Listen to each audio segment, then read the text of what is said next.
عباده الذین اصطفیٰ اما بعد۔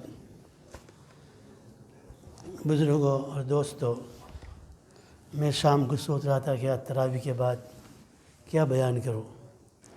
پھر میرے ذہن کے اندر ایک بہت پیاری حدیث میرے ذہن میں آ گئی کہ میں اسی کو آپ کے سامنے بیان کروں۔ ہو سکتا ہے کہ یہ حدیث کا کچھ چیزیں بیان کر سکوں گا 10-12 منٹ میں اندر، پھر جو باقی رہے گا وہ کل ذکر کریں گے، پرسوں ذکر کریں گے، اس طرح وہ حدیث پوری ہو جائے۔ ایک مرتبہ نبی کریم صلی اللہ تعالیٰ علیہ وسلم اپنے اصحاب کے ساتھ بیٹھے ہوئے تھے۔ منبہات میں حافظ ابن حجر رحمۃ اللہ علیہ نے اس حدیث کو نقل کیا ہے۔ رسول اللہ صلی اللہ علیہ وسلم کھڑے ہوئے اور آپ نے فرمایا، حبب الیکم من الدنیا ثلاث۔ دیکھو حدیث کے الفاظ سنیے، مجھے تمہارے دنیا سے، مجھے دنیا سے 3 چیزیں محبوب ہیں۔ کتنی چیزیں محبوب ہیں؟ 3 چیزیں محبوب ہیں۔ نمبر 1 فرمایا، الطیب والمرأة الصالحہ وجلت قرۃ عینی فی الصلاۃ۔ مجھے 3 چیزیں محبوب ہیں۔ الطیب، مجھے خوشبو بہت محبوب ہے۔ حضور کو خوشبو اس لیے محبوب تھی کہ حضور اکرم صلی اللہ تعالیٰ علیہ وسلم کے پاس جبریل علیہ الصلوۃ والسلام کبھی بھی وحی لے کر آتے ہیں۔ آپ نیند میں بھی، نبی کی نیند ناقض وضو نہیں ہے۔ ہماری نیند سو جائے تو وضو ٹوٹ جاتا، لیکن نبی کا نیند ناقض وضو نہیں ہے، نیند کی حالت میں بھی وحی آ سکتی ہے۔ تو خوشبو اللہ کے رسول کو بہت پسند آتے تھے۔ فرشتے آتے ہیں، فرشتے خوشبو کو پسند کرتے ہیں۔ تو مجھے خوشبو بہت محبوب ہے۔ حضور اکرم صلی اللہ تعالیٰ علیہ وسلم، ابھی یہ کورونا ہوا نا، تو یہاں ایڈورٹائز ہوتی تھی، گھر میں داخل ہو تو سب سے پہلے 10 سیکنڈ کے لیے گرم پانی سے ہاتھ دھو۔ اللہ کے رسول صلی اللہ تعالیٰ علیہ وسلم کے بارے میں شمائل کی کتاب میں لکھا ہے کہ رسول اللہ صلی اللہ علیہ وسلم گھر میں داخل ہوتے تھے، اپنے ہاتھ دھوتے تھے اور مسواک کرتے تھے۔ تو یہ کورونا تبھی آیا، اللہ کے رسول کی سنت تو پہلے سے ہی ہے۔ اب حضور نے فرمایا کہ مجھے 3 دنیا سے 3 چیزیں محبوب ہے، الطیب و خوشبو، اور رسول اللہ صلی اللہ علیہ وسلم کا جسم اقدس سے خوشبو آتی تھی۔ اگر حضور صلی اللہ علیہ وسلم کسی جگہ سے گزر جاتے تھے تو وہ لوگ ڈھونڈ لیتے کہ حضور یہاں سے گزرے ہیں، خوشبو سے معلوم کر لیتے تھے۔ حضور اکرم صلی اللہ علیہ وسلم کبھی کسی بچے کے سر پر ہاتھ رکھ دیتے تھے تو اس کے سر سے خوشبو آتی تھی۔ سلیم رضی اللہ تعالیٰ عنہ کے مکان میں کبھی کبھی رسول اللہ صلی اللہ علیہ وسلم تشریف لے جاتے تھے، اور تشریف لے جانے کے بعد وہ ایک چمڑے کا، اس کے پاس ایک لیدر کا مصلی کی طرح تھا، وہ بچھا دیتی تھی، تو حضور اس پر آرام فرماتے تھے۔ جب پسینہ ہوتا تھا تو سلیم رضی اللہ تعالیٰ عنہ آپ کے پسینے کو اپنی انگلیوں سے لے کر بوتل میں وہ پسینہ جو ہے بھر لیتی تھی۔ ایک دن رسول اللہ صلی اللہ علیہ وسلم آنکھ کھلی، سلیم کیا کرتی ہو؟ کہا کچھ نہیں، آپ کا پسینہ جو ہے اس کو جمع کرتی ہوں۔ اس پسینے میں سے خوشبو آتی تھی۔ اور کسی نے کہا، سیب سے موتی نکلا، موتی سے نگینا، سیب سے موتی نکلا، موتی سے نگینا، عطر سے بڑھ کر محمد کا پسینہ نکلا۔ ایک شاعر بازو میں بیٹھا تھا، اس نے بھی شعر پر دوسرا شعر بنایا، سیب سے موتی نکلا، موتی سے نگینا، دل میں کعبہ ہے تو کلیجے میں مدینہ نکلا۔ تو حضور صلی اللہ علیہ وسلم خود ان کے جسم مبارک سے ایسی خوشبو آتی تھی، اس کے باوجود بھی آپ خوشبو کو پسند کرتے تھے۔ تو یہ حضور صلی اللہ علیہ وسلم نے فرمایا۔ اب اس کے بعد بہت سی روایت ہے۔ اس کے بعد دوسری میں فرمایا، المرأة الصالحہ، نیک عورت مجھے بہت محبوب ہے۔ کیوں محبوب ہے؟ نعوذ باللہ کوئی یہ نہ سمجھے کہ رسول اللہ کو عورتیں محبوب تھی کہ نعوذ باللہ من ذالک، کہ آپ کو خواہش بہت زیادہ تھی، یہ بات نہیں تھی، بلکہ اس لیے محبوب تھی کہ رسول صلی اللہ علیہ وسلم امت کو اللہ سے ملانے آئے، اور میاں بیوی کا تعلق ہو جاتا ہے تو 2 خاندان مل جاتے ہیں۔ اس سے جب نکاح ہوتا ہے، 2 خاندان ملتے ہیں، تو شیطان کو یہ بہت زیادہ ناگوار ہوتا ہے، وہ بہت کوشش کرتا ہے کہ یہ رشتہ کو اتنا تڑاڑ پڑ جائے، اس کو وسوسے ڈالتا ہے، چھوٹی بات کو بڑی بنا کر پیش کرتا ہے، اور پھر آپس میں میاں بیوی میں جھگڑے ہوتے ہیں، جھگڑے بڑھتے بڑھتے شیطان کی کوشش یہ ہوتی ہے کہ ان کی طلاق ہو جائے۔ تو اور ایسا کہ رسول اللہ نے جو خاندان کے لیے آپ نے 11 شادی کی نا، تو 11 خاندان کو اپنے ساتھ ملایا، اور اس میں بہت سے تو ایسے بھی ہیں جو رسول اللہ کی شادی کی، ان کا پورا گھرانہ خاندان مسلمان ہو گیا۔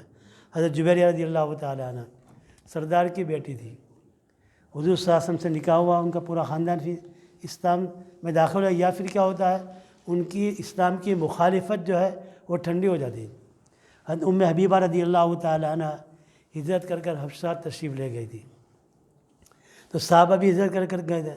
ان کا شوہر جو تھا وہاں تو کرسچن کا ملک تھا نا حبشہ، وہ شراب پیتا ہو گیا، بہت زیادہ شراب پینے لگا، مست شراب میں، ان کی بنی نہیں، اور آخر کے اندر طلاق ہو گئی، ان کی عدت پوری ہو گئی۔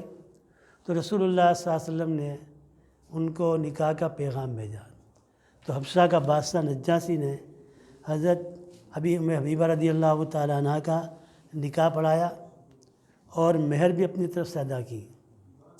ام حبیبہ کون تھی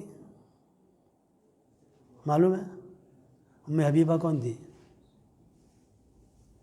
حضور کے بڑے دشمن جو فتح مکہ کے وہ مسلمانوں میں ابو سفیان کی بیٹی تھی ام حبیبہ رضی اللہ عنہ۔ اور ام حبیبہ کا نام کیا تھا معلوم ہے آپ کو؟ نہیں معلوم؟ کیا ہے آپ کو اتنا معلوم نہیں؟ رملہ تھا، آپ کی امی کا نام تھا، تو ام حبیبہ کا نام رملہ تھا۔ تو ام حبیبہ رضی اللہ تعالیٰ عنہ یہ بھی ایمان لے آئی۔ پھر حبشہ سے انہوں نے جب خیبر فتح ہوا اس وقت سارے صحابہ مدینہ پہنچے، تو جب یہ بات ابو سفیان کو پتہ چلی تو ابو سفیان نے کیا جواب دیا؟ سبحان اللہ، بڑا عجیب جواب ہے۔ لیکن تمہیں معلوم ہے کہ تمہاری بیٹی نے ام حبیبہ نے تو رسول اللہ سے نکاح کر لیا، تو دشمن تھا لیکن جو صحیح بات تھی وہ زبان پر ہوتی تھی۔ اس نے کہا کوئی بات نہیں، میری بیٹی نے نکاح کر لیا تو محمد ایسے شخص ہے جس سے میری ناک کٹے گی نہیں، انہیں عزت ہی ملے گی، اس وجہ سے۔ تو بہت سی ایسی عورتیں ہیں جنہیں رسول اللہ صلی اللہ علیہ وسلم نکاح کرنے کے بعد جو ہے ان کے خاندان اسلام کے قریب آ گئی۔ آپ نے اس لیے عورتوں کو پسند کرتے ہیں، نعوذ باللہ من ذالک، کوئی خواہشات کی وجہ سے نہیں۔ تو فرمایا 3 چیزیں مجھے محبوب ہے، الطیب والمرأۃ الصالحہ، اور تیسرا نمبر وجعلت قرۃ عینی فی الصلاۃ، اور نماز تو میری آنکھوں کی ٹھنڈک، دل کا قرار ہے۔ حضور ہم تو نماز ہمارے پر کتنی فرض ہے؟ 5 نمازیں، صبح کی نماز، ظہر کی نماز، عصر کی، مغرب عشاء۔ ہم تو فرض اور سنت موقدہ وغیرہ واجبات پڑھ لینا تو ہم سمجھتے ہیں ہم نے بہت بڑا کمال حاصل کر لیا۔ لیکن رسول اللہ صلی اللہ علیہ وسلم آپ اشراق بھی پڑھتے تھے، چاش بھی پڑھتے تھے، اوابین بھی پڑھتے تھے، اور سب رات کو سو جاتے تھے۔ حضور صلی اللہ علیہ وسلم اس وقت مصلی پر ہوتے تھے اور اتنی لمبی لمبی نماز پڑھتے تھے۔ ایک صحابی نے وہ مسجد میں گئی، رسول اللہ صلی اللہ علیہ وسلم نماز پڑھ رہے تھے، ان کے پیچھے وہ بھی کھڑے ہو گئے، فرض نہیں ہے یہ، نوافل قیام اللیل، وہ پیچھے کھڑے ہو گئے۔ حضور صلی اللہ علیہ وسلم نے سورہ بقرہ پڑھنا شروع کی۔ معلوم ہے سورہ بقرہ کتنی ہے؟ 2.5 پارے کی ہے۔ انہیں کہ 2.5 پارے کے بعد ابھی اللہ اکبر کر کے رکوع میں جائیں گے۔